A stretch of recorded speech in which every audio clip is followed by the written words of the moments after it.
Hello everyone, I am Prem Kumar Patle from KV number 1 Chhindwara. Dear students, today I am here along with the second part of Bhakti Sufi tradition. And in this session, we will read about the religious ferment in North India. We will see here about the Bhakti movement which was spread in North India. After that, we will read here about new trends in the fabric Islamic tradition, and in that section we will read about the faiths of rulers and subjects. हाँ, ये जानने का प्रयास करेंगे कि किस तरह से शासक और शासितों यानी प्रजा के बीच जो धार्मिक विश्वास था वो किस तरह का था. And in that section we will read about the jizya tax, we will see about the ulema, and we will see about the Muhammad Qasim and so many things. We will see about the popular practice of Islam. हम जानने का प्रयास करेंगे किस से इस्लाम का प्रचलन था, लोक प्रचलन था. नेम्स फ्रॉम कम्युनिटीज़, समुदायों के नाम भी जानेंगे कि किस तरह से तुर्क से आए हुए लोगों को तुर्की कहा गया, तुरुष्क कहा गया, तजाकिस्तान से आए हुए लोगों को ताजिक कहा गया, फारस से आए लोगों को पारसी कहा गया. इस तरह से हम इसके बारे में जानेंगे. And after that we will see about the growth of Sufism, will get information regarding khanqah and silsila, and in last we will see about the outside of khanqah. And that section we will see about the Bay Sharia. Okay, dear students, I am going to start through the religious ferment in North India. Like in South India, in this time Bhakti movement also spread in North India. Okay, though historians did not find any compositions in North India till 14th century. बच्चों, जिस तरह से south India में भक्ति movement हमने देखा था अलवार नैनार के बारे में, है ना, उसी तरह से अब हम नॉर्थ इंडिया के बारे में बात करते हैं. During the same period in North India, deities such as Vishnu and Shiva were worshipped in temples and which were often built with the support of rulers. बच्चों, जो इसी समय में उत्तर भारत में विष्णु और शिव जी जैसे देवताओं की उपासना मंदिरों में की जाती थी और इन मंदिरों का निर्माण शासकों की सहायता से किया जाता था. Okay, however, historians have not found evidence of anything resembling the composition of the Alvar and Nayanar till the 14th century. बच्चों, कुछ इतिहासकारों को अलवार और नैनार संतों की जो रचनाएं थी, हमने पढ़ा था नल हीरा दिव्य प्रबंधन अलवारों का और नैनारों का क्या था, तवरम, है ना. तो इस तरह की रचनाओं जैसा कोई भी ग्रंथ 14th century तक, 14वीं शताब्दी तक उत्तर भारत से प्राप्त नहीं हो सका था. How do we account for this difference, हम इस भिन्नता की क्या वजह हो सकती, कैसे समझेंगे. Some historians point out that in north India this was a period when several Rajput state emerge. कुछ इतिहासकारों का ऐसा मत था कि उत्तर भारत में यह वह काल था जब अनेक राजपूत राज्यों का उद्भव हुआ. ठीक है. In most of this states Brahmans occupied position of importance. They performing the range of secular, they performing the ritual functions. There seems to have been little or no attempt to challenge their position directly. देखिए, यहाँ पर जो राजपूत राज्यों का उद्भव हुआ था, इसमें ब्राह्मणों का स्थान बहुत महत्वपूर्ण हो चुका था और वे इस तरह के जो अनुष्ठानिक कार्य होते थे, राइचुअल प्रैक्टिसेस होती थी, वो उसको परफॉर्म करते थे और उनकी ये जो डोमिनेंस था, उनका जो आधिपत्य था, प्रतिष्ठा थी, प्रभुसत्ता थी, उसको सीधी चुनौती देने का प्रयास शायद ही किसी ने किया हो. इस तरह से ब्राह्मण्स राजपूत स्टेट्स के इमर्ज होने के बाद एक पावरफुल पोजीशन में वहाँ मौजूद थे. At the same time other religious leader who did not function within the orthodox brahmanical framework were gaining ground. इसी समय कुछ बेटा धार्मिक नेता भी थे जो रूढ़िवादी ब्राह्मणी ढांचा था उसके बाहर से काम करते थे और उनके प्रभाव में विस्तार भी हो रहा था.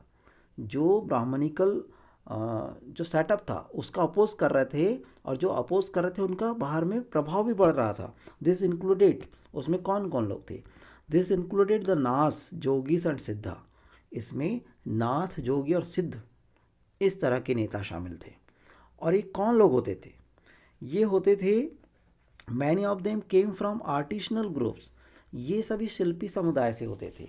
और इनमें भी कौन होता था? वीवर्स, जुलाहे, है ना, who were becoming increasingly important with the development of organized craft production। ये जो दस्तकारी का उत्पादन होता था, इसके विकास के साथ साथ इनका महत्व भी बढ़ता चला जा रहा था। और जैसे जैसे इनकी डिमांड बढ़ रही थी उस तरह से इनका प्रभाव बढ़ रहा था। और जो नगरीय केंद्र के विस्तार हो रहा था, और साथ ही जब नगरों का विस्तार होने लगा तो मध्य और जो पश्चिम एशिया था उसके साथ व्यापार में भी बढ़ोतरी होने लगी। और व्यापार के प्रसार के साथ ये जो चीज़ें बनाई जा रही थी उनकी भी मांग बढ़ने लगी थी। तो इस तरह से इनका प्रभाव जो था वो बढ़ता चला जा रहा था। Many of this new religious leaders question the authority of Vedas. इनमें से जो नवीन धार्मिक नेता थे बेटा, वो वेदों की सत्ता को चुनौती देते थे। And express themselves in languages spoke by ordinary people.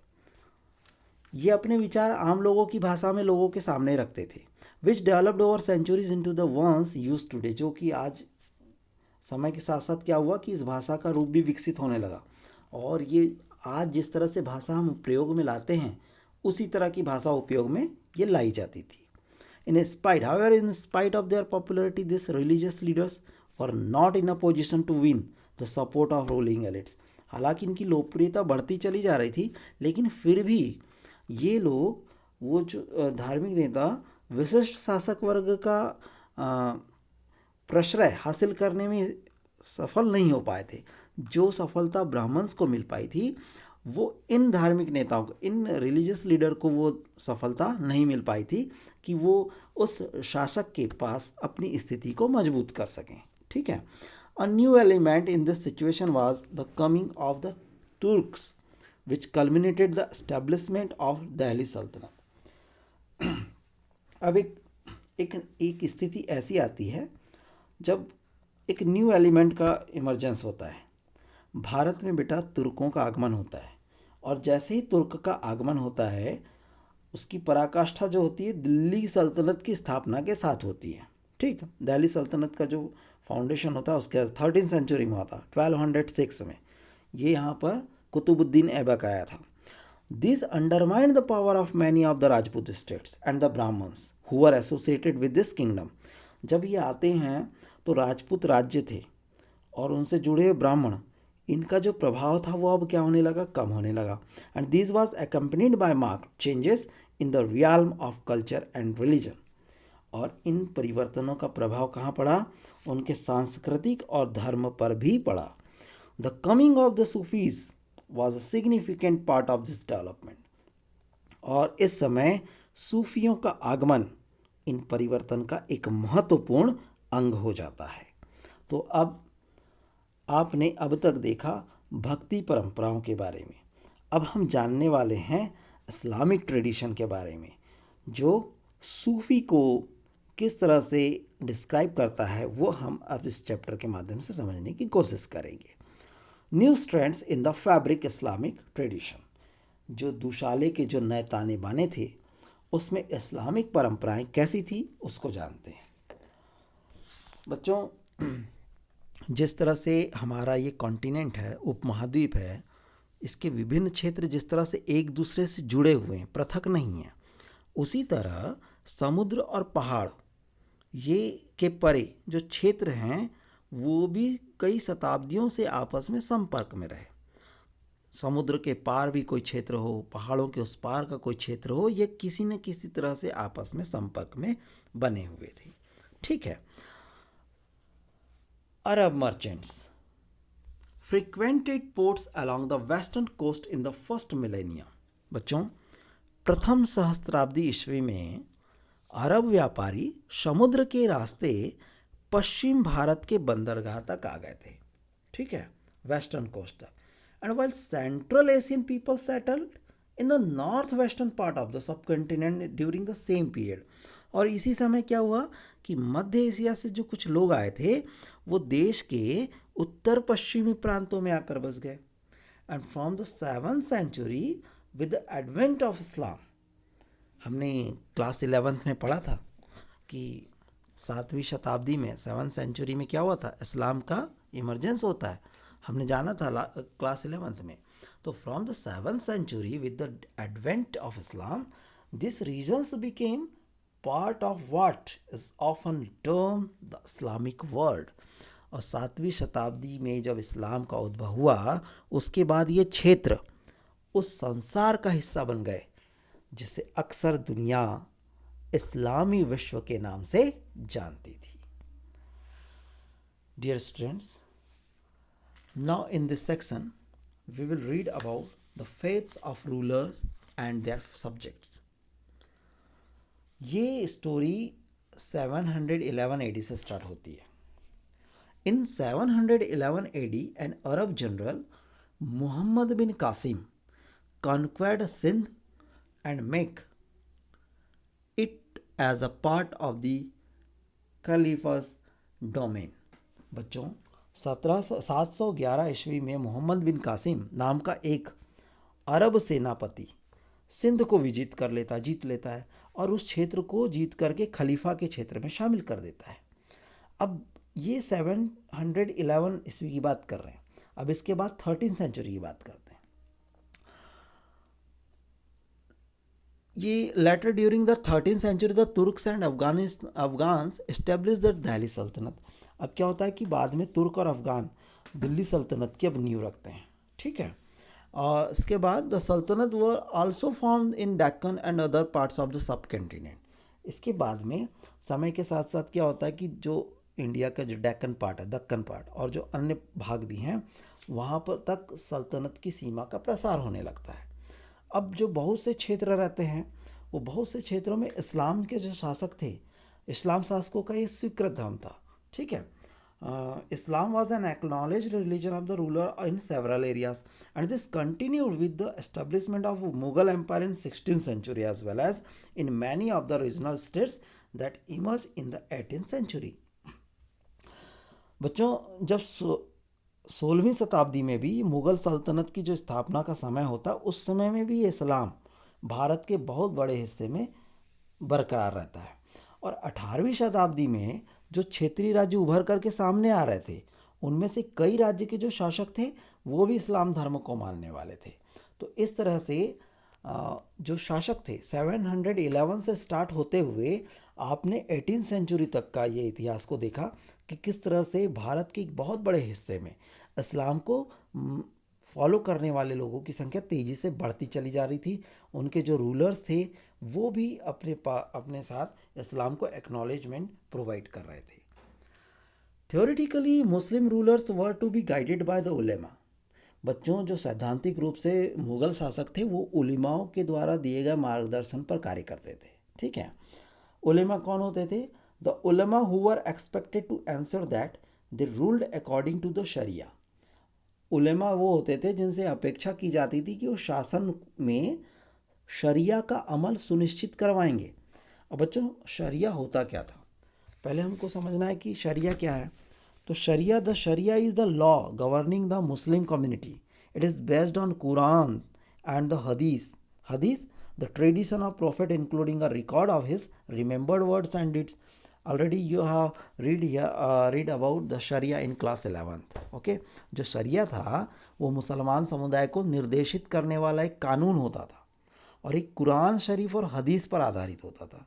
और हदीस क्या होता था? हदीस का अर्थ क्या होता था? हदीस का अर्थ है पैगंबर साहब से जुड़ी हुई परंपराएं जिनके अंतर्गत उनके शब्द और क्रियाकलाप आते थे। तो उन उलेमा इन चीज़ों का इस्तेमाल करके शरिया का अमल करवाते थे, ठीक है।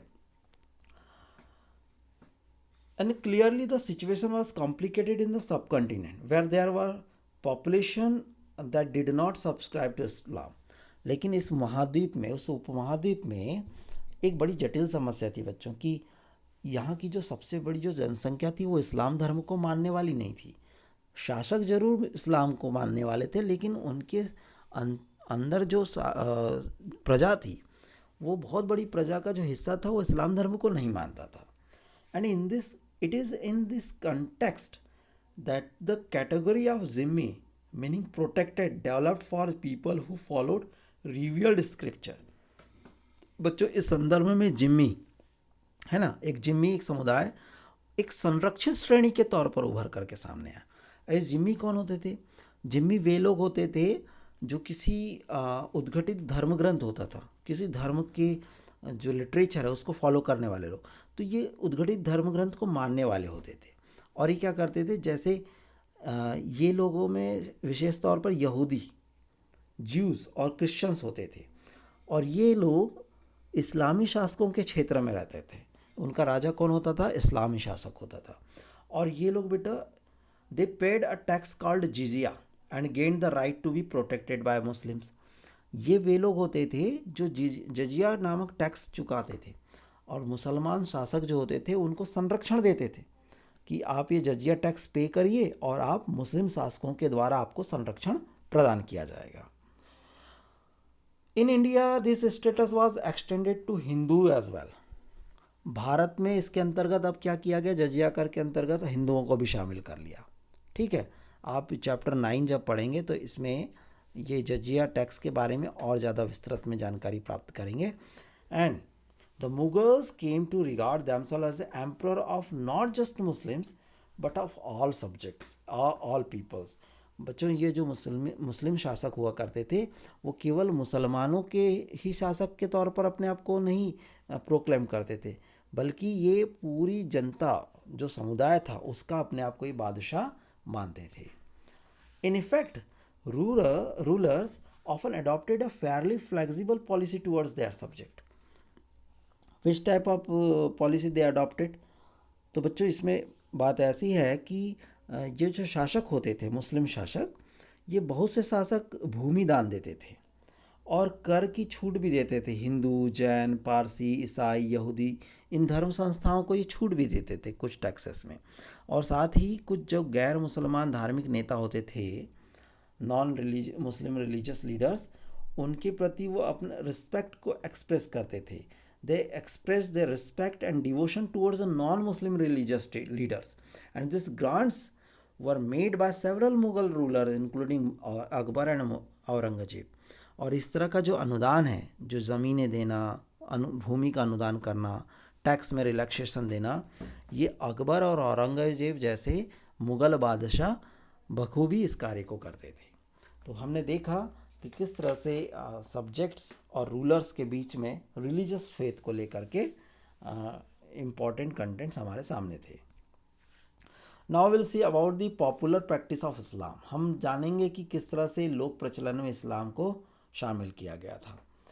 इस्लाम के आगमन के बाद जो महत्वपूर्ण परिवर्तन हुए थे उसका प्रभाव केवल शासक वर्ग तक ही नहीं था बच्चों, बल्कि वो पूरे उपमहाद्वीप में दूर दूर तक इसका प्रभाव पड़ा। And specially the people who live in that area, then in that region, in that subcontinent, through the subcontinent and amongst different social status. जो अलग अलग सामाजिक समुदाय के लोग थे उन पर भी इसका प्रभाव पड़ा, like peasants, artisans, warriors, merchants, to name a few. शिल्पी, योद्धा, व्यापारी, इन सब पर पड़ा। All those who adopted Islam accepted in principle of 5 pillars of the faith. जिन लोगों ने भी इस्लाम को कबूल किया बच्चों, उन्होंने सैद्धांतिक रूप से 5 मुख्य बातें मानी थी। क्या था? Number 1, there is one God, Allah, एक ही ईश्वर है, Allah. And prophet Muhammad is his messenger, और पैगंबर मोहम्मद उसके दूत हैं। अगला था offering prayer 5 times a day, दिन में 5 बार नमाज पढ़नी चाहिए। गिविंग आर्म्स, खैरात बांटनी चाहिए। Fasting during the month of Ramzan, Ramzan के महीने में रोज़ा रखना चाहिए। And performing the pilgrimage to Mecca, और हज के लिए मक्का जाना चाहिए। ये 5 पिलर्स है, ये जनरली एग्ज़ाम्स में पूछे जाते हैं, तो इसको आपको याद रखना है। Here these universal features were often overlapped with diversities in practice derived from sectarian affiliations and the influence of local customary practices of convert from different social milieu।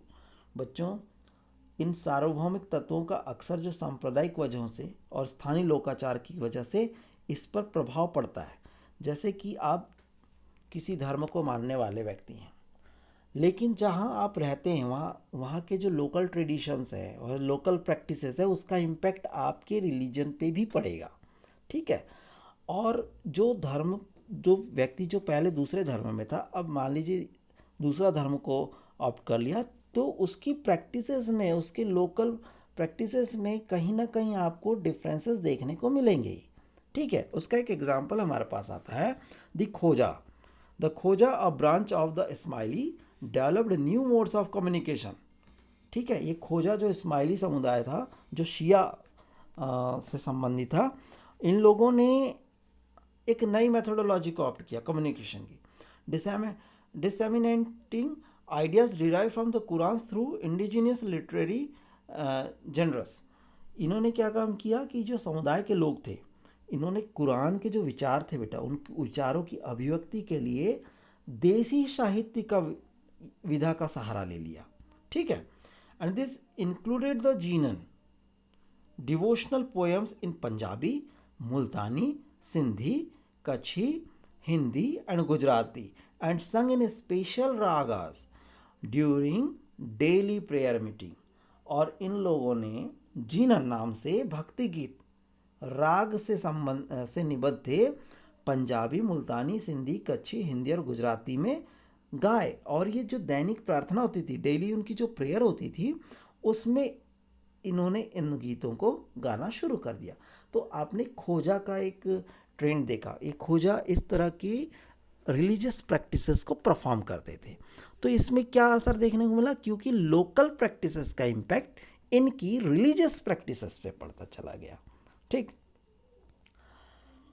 अब आप देखेंगे कि अरब मुस्लिम्स ट्रेडर्स जो कि इंडिया में बेटा Malabar coast पर आकर के रहे। अब मालाबार कोस्ट में ये अरब ट्रेडर्स आए, तो इन्होंने क्या किया, ये लोग यहाँ पर आकर के यहाँ की मलयालम लैंग्वेज को सीख गए। ठीक है। Arab Muslim traders who settled along the Malabar coast adopted the local language. बेटा हम पॉपुलर प्रैक्टिस ऑफ इस्लाम को पढ़ रहे हैं, अब उसमें लोकल प्रैक्टिसेस का जो इम्पैक्ट पड़ रहा है, आप उसको समझने की कोशिश कीजिए। मैंने अभी आपको इसके पहले खोजा इस्माइली ग्रुप के बारे में बताया, फिर जीनन की प्रैक्टिस बताया। अब मैं आपको बतलाने जा रहा हूँ अरब ट्रेडर्स का, जो कि मालाबार कोस्ट में अब सेटल हो चुके हैं, and adopted the local language which was Malayalam, not which is also Malayalam, and they also adopted a local custom such as a matrilineal and matrilocal residence। बच्चों इन्होंने न केवल यहाँ की मलयालम भाषा को अपनाया, बल्कि यहाँ के स्थानीय जो आचार थे, जैसे मैट्रिलिनी को उन्होंने ऑप्ट किया। मातृकुलीयता मतलब जिसमें माता का वर्चस्व होता है, एक पैट्रिलिनी होता है, एक मैट्रिलिनी होता है। तो इन्होंने मैट्रिलिनी, चूँकि उस एरिया में मैट्रिलिनी का प्रैक्टिस था, लोकल कस्टम्स था, उसको ऑप्ट किया। और मैट्रीलोकल रेजिडेंस, अब मैट्रीलोकल रेजिडेंस का मीनिंग क्या होता है उसको हमको समझना होगा। तो जो matrilocal residence is a practice where women after marriage remain in their natal home with their children and the husband may come to stay with them. इसमें क्या होता है कि जो स्त्रियां होती है वो विवाह के बाद भी अपने मायके में ही रहती है और अपनी संतान के साथ भी रहती है, और जो उनका जो पति होता है वो पति उनके साथ आकर के उनके साथ रहता है। तो ये था मैट्रीलोकल। Okay.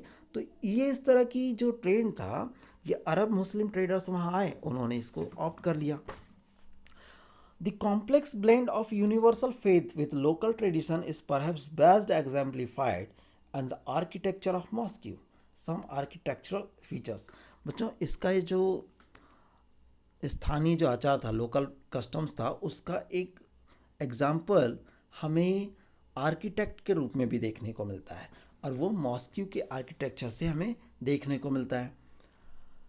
Some architectural features of mosque are universal such as their orientation towards Mecca, evident in placement of the mihrab and the minbar. ठीक है। ये कहता है कि जो मस्जिदों में के कुछ स्थापत्य हैं, स्थापत्य संबंधित जो को तत्व हैं, वो सार्वभौमिक होते हैं, यूनिवर्सली होते हैं। जैसे कि इमारत का क्या होता है, मक्का की ओर अनुस्थापन, मतलब उसका जो मुख होगा वो किसकी ओर होगा, मक्का की दिशा में होगा। और जो मेहराब है, मतलब जो प्रार्थना करने वाला जो आला होता है वो, और मिनबार यानी जो व्यासपीठ होती है, ये सब किस ओर होगा, ये स्थापना से लक्षित होता है कि इसका डायरेक्शन क्या होगा, ये यूनिवर्सल होता है, किस ओर मुख करके प्रेयर करनी है, वो जो प्रेयर का जो आला होता है वो कहाँ होगा, ये व्यासपीठ कहाँ होगी, ये सब यूनिवर्सल चीज़ें होती है, वो उसको एक ही तरह से फॉलो किया जाता है. However there are several features that show variations such as roofs and buildings material. देखिए आपके पेज नंबर 151 में 6.9 और 6.10 6.10 ये दो मॉस्क्यूज़ हैं, और दोनों का जो इंटीरियर आर्किटेक्चर होगा वो शायद सिमिलर हो, लेकिन जो आउटसाइडर आर्किटेक्ट है वो डिफरेंट है. और उसका डिफरेंट होना क्यों लाजमी, क्योंकि उनकी स्थापत्य कला पर वहाँ के स्थानीय लोगों का प्रभाव, वहाँ किस तरह की आर्किटेक्चर को फॉलो किया जाता था, उसका इम्पैक्ट वहाँ की मॉस्क्यूज़ पर देखने को मिलता है. Dear students, now will see here about the names for communities. ठीक है, Hindu and Muslim for granted, the term Hindu and Muslim for granted as label for religious community. हम देखते हैं कि हिंदू और जो मुसलमान है ये धार्मिक समुदायों का एक घोतक मान लेते हैं. ठीक है, किंतु सच तो यह है कि इन शब्दों का बहुत समय तक कोई प्रचलन ही नहीं था. कैसे कहा जा सकता है? Historians who have studied Sanskrit text and inscriptions dating between the 8th and 14th century point out that the term Musalman or Muslim was virtually never used. कहता है कि जिन इतिहासकारों ने 8वीं से 14वीं शताब्दी के मध्य संस्कृत ग्रंथ और अभिलेखों का अध्ययन किया तो वो ये बात बतलाते हैं कि मुसलमान शब्द का शायद प्रयोग ही नहीं हुआ. ठीक है, अच्छा, इसके अलावा initiated people were occasionally identify the terms in terms of the region from which they came. अब इसके बाद क्या हुआ कि लोगों ने जन्म के स्थान के आधार पर लोगों का वर्गीकरण कर दिया. जैसे कि the Turkish ruler were designated as Turushka, जो तुर्की मुसलमान थे उनको तुरुस्क कहा गया. जो तजाकिस्तान से आए हुए जो मुसलमान थे उनको ताजिक कह दिया. जो फारस से आए लोग थे उनको पारसिक से संबोधित कर दिया, है ना. And sometimes term use for other peoples were applied to the new migrants. बच्चों, और कभी कभी जो नए नाम हैं, जो कुछ नाम दिए गए जो नए प्रवासियों के साथ जोड़ दिया गया, उसमें से कुछ एग्जांपल्स है. For instance the Turks and Afghans were refer to the Shaka and Yavanas. जो तुर्क थे उनको शक, अफगानियों को यवन के तौर पर ये टर्म्स उनको डिस्क्राइब करने, उनकी आइडेंटिफिकेशन को फिक्स करने के लिए इन टर्म्स का यूज़ किया गया. तो नाम के आधार पर भी कुछ कम्युनिटीज़ को डिसाइड कर लिया गया था. हमने बेटा मलेच के बारे में भी पढ़ा था. A more general terms for this migrant community was mleccha. ठीक है, indicating that they did not observe the norms of caste society and spoke languages that were not derived from Sanskrit. बेटा कुछ समुदाय थे, वो अधिक सामान्य शब्द मलेच था उनके लिए, और वो इस बात की ओर इंगित करता था कि वो वर्ण नियमों का पालन नहीं करते. जो ब्राह्मणिकल नॉर्म्स के अकॉर्डिंगली वर्ण को बनाया गया था वो उनको फॉलो नहीं करते थे. As well as they can't speak Sanskrit, वो न ऐसी भाषाएं बोलते थे जो संस्कृत से नहीं उपजी थी. हालांकि ऐसे शब्दों में हीन भावना नहीं थी. ठीक है, और इनमें जो विशिष्ट मुसलमान जो थे वो धार्मिक समुदायों के लिए ही प्रयुक्त होते थे, और ऐसा माना जाता था जो हिंदू समुदाय के विपक्ष में हो. ऐसे शब्द का इस्तेमाल ऐसे प्रयुक्त किया जाता था जो हिंदू समुदाय के विपक्ष में हो. ठीक है, और यहाँ हिंदू की बात कर लें तो Hindu was used in variety of ways, not necessarily restricted to the religious connotation. ये कहता है कि जो धार्मिक समुदाय था उसका कोई एकमात्र अर्थ सीमित नहीं किया जा सकता. मतलब इसका इस्तेमाल जो है हिंदू शब्द का अनेक तरह से किया जा सकता है. बच्चों, इसी स्लाइड में आप देख रहे हैं एक मॉस्क्यू है, the Shah Hamdan mosque in Srinagar on the bank of the Jhelum. ये श्रीनगर की झेलम नदी के किनारे बनी एक शाह हमदान मस्जिद है, और इस मस्जिद को jewel of the in the crown यानी मुकुट का नगीना, सभी मस्जिदों में मुकुट का नगीना कहा जाता है. और इसका निर्माण हुआ था बेटा 1395 में, और ये कश्मीरी लकड़ी की स्थापत्य कला का बेहतरीन उदाहरण है. ये पूरी की पूरी लकड़ी के इस्तेमाल करके तैयार की गई है, और इसका शिखर है ना, इसका जो शिखर है, इसके नक्काशीदार छज्जे हैं, इस पर आप गौर कीजिएगा, यह पेपर मैशी से सजाई गई है, ऐसा हमें इसकी इन्फॉर्मेशन मिलती है। ये आइडेंटिफिकेशन से रिलेटेड क्वेश्चंस के तौर पर पूछा जा सकता है। Dear students, now we will see the growth of Sufism. अब हम सूफीज मत का जो विकास था उसको जानने की कोशिश करते हैं।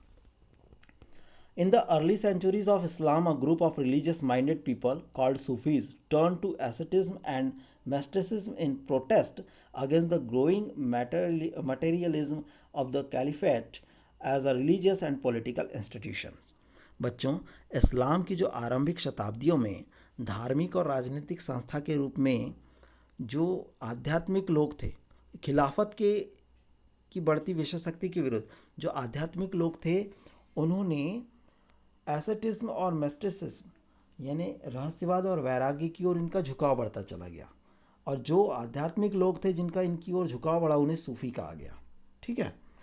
दे were critical of the dogmatic definitions and scholastic methods of interpreting the Quran and sunna adopted by theologians. इन रूढ़िवादी परिभाषाओं में और धर्माचार्यों द्वारा जो कुरान और सुन्ना जैसी बौद्धिक व्याख्याएं थी उसकी आलोचना की गई। ठीक है। और साथ ही इसके विपरीत क्या किया गया, उन्होंने मुक्ति की प्राप्ति के लिए ईश्वर की भक्ति करना और उनके आदेशों के पालन करने पर जोर दिया। They laid emphasis on seeking salvation through intense devotion, ठीक है, and love for God for following his commands and by following the example of prophet Muhammad whom they regarded as a perfect human being। और ये लोग जो थे वो पैगंबर मोहम्मद को इंसान एक कामिल बताते थे और कहते थे कि उनका अनुसरण करना चाहिए, क्योंकि उन्होंने ऐसी शिक्षाएं दी है, ऐसा समझ पैदा करने की बात कही है जिसको व्यक्ति को फॉलो करना ही चाहिए। Dear students, now we'll get information regarding Khanqa and Silsila. By the 11th century, Sufism evolved into a well-developed movement with a body of literature on Quranic studies and Sufi practices. 11वीं सदी के आते आते जो सूफीवाद था एक बहुत ही पूर्ण विकसित आंदोलन हो चुका था, और जिसका सूफी और कुरान से जुड़ा अपना साहित्य भी था। ठीक है। Institutionally, the Sufi began to organize communities around the hosepipe and Khanqa, controlled by the teaching master known as Sheikh, Pir और मुर्शिद। ये जो इंस्टीट्यूशनली ये जो है ना सूफ़ी, ये अपने को एक संगठित समुदाय के तौर पर स्थापित करने लगा था खानका के रूप में। और जो खानका था, खानका का नियंत्रण जो होता था वो शेख के पास होता, जो टीचर होता था, का मास्टर होता था, उसको पीर भी कहते थे, उसको मुर्शिद भी कहते थे, उसके हाथों में होता था। He enrolled disciples and appointed the successor. ये क्या करते थे कि अपने अनुयायियों की भर्ती करते थे और अपने वारिशन खलीफा की भी अपॉइंट करते थे। He establish rules for spiritual conduct and interaction between inmates as well as between lay persons and the masters. जो इनमेट्स होता था, इनमेट्स मतलब जो खानका में आकर के रहने वाले लोग होते थे बेटा, उनको इनमेट्स कहा गया। ले पर्सन जो जनसामान्य लोग होते थे, तो ये क्या करते थे कि आध्यात्मिक व्यवहार के नियम का निर्धारण भी ये मास्टर्स करते थे। और इसके अलावा जो खानका में इनमेट्स आते थे उनके और शेख के बीच, ठीक है, और शेख और ले पर्सन्स के बीच किस तरह के रिश्ते होंगे उसको भी यही लोग डिसाइड करते थे। Sufi silsila begin to crystallize in different parts of the Islamic world around the 12th century. 12वीं शताब्दी के आसपास इस्लामी दुनिया में सूफी सिलसिला का गठन होने लगा। और सिलसिले का मतलब क्या था? द सिलसिला लिटरली मीन्स अ चैन। ये एक प्रकार की जंजीर होती थी, ठीक है, signifying a continuous link between master and disciple. ये शेख और मुरीद के बीच एक रिश्ते का घोतक होती थी, निरंतर कंटिन्यूसली उनके बीच में एक रिलेशनशिप होती थी, ठीक है। Stretching as an unbroken spiritual genealogy to the prophet Muhammad, और जिसकी पहली अटूट कड़ी कौन होते थे? पैगंबर मोहम्मद, उनसे ये जुड़ी हुई होती थी। और इस कड़ी के द्वारा ही ये क्या सोचते थे? It was through this channel that spiritual power and blessings were transmitted to devotees. इनको ऐसा बतलाते थे कि ये आध्यात्मिक शक्ति और आशीर्वाद जो है प्रोफेट मोहम्मद का, वो मुरीदों तक पहुँचेगा इस सिलसिला के माध्यम से, ठीक है। Special rituals of initiation were developed in which initiates took an oath of allegiance. ये जो दीक्षा के जो विशिष्ट अनुष्ठान होते थे उनको उन्होंने डेवलप किया था, जिसमें क्या था, took an oath of allegiance. ये दीक्षित को निष्ठा का वचन देना होता था जो दीक्षा प्राप्त करते थे। और अ पैच्ड गारमेंट, ये थेगड़ी लगे हुए वस्त्र पहनते थे। एंड शेव्ड देयर हेयर, और वो अपनी सिर मुंडा करके थेगड़ी वाले कपड़े पहनते थे।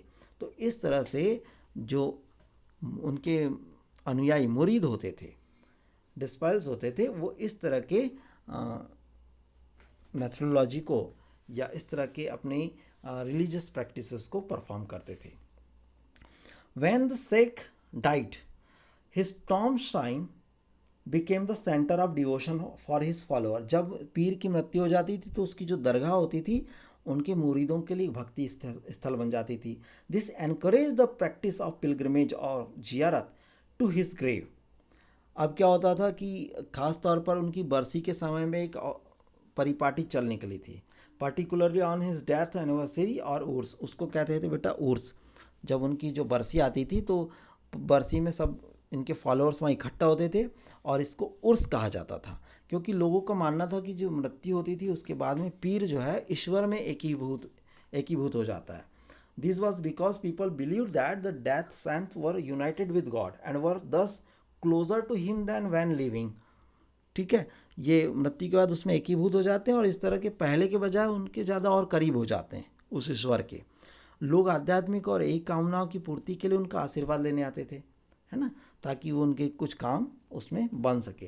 And thus evolve the cult of sheikh revered as wali. तो ये जो उर्स के आधार पर जो उनकी पूजा पाठ करना, उनकी प्रेयर करना, उनको मानना कि अब ये ईश्वर में ही शामिल हो चुके हैं, तो इस प्रकार से क्या हुआ कि शेख का वली के रूप में अब आदर करना शुरू हो गया। इस तरह की परिपाटी अब शुरू हो गई। Now this is the last section of this session, outside the khanqah. Some mystics initiated movements based on the radical interpretation of Sufi ideals. कुछ रहस्यवादियों ने बेटा जो सूफी के सिद्धांत थे उसकी मौलिक व्याख्या की, और मौलिक व्याख्या के आधार पर उन्होंने एक न्यू मूवमेंट को लॉन्च किया, इनिशिएट किया। Many scorned the khanqah and took, scorned the khanqah, उन्होंने क्या किया, खानका का तिरस्कार किया। And took to mendicancy and observe celibacy, और उन्होंने रहस्यवादी फ़कीर की ज़िंदगी बिताने का प्रण किया या उन्होंने प्लान किया। They ignored rituals and observe extreme forms of asceticism, उन्होंने बेटा निर्धनता को और ब्रह्मचर्य को उन्होंने गौरव प्रदान किया। ब्रह्मचर्य रहना है और निर्धन रहना है।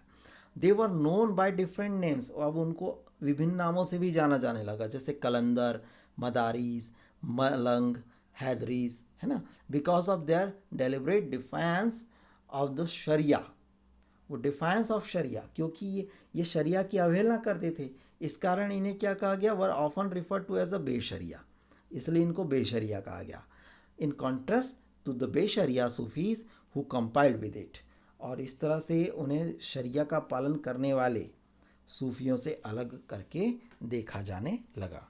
प्यारे बच्चों, उम्मीद है कि आज का सेशन आपको समझ में आया होगा।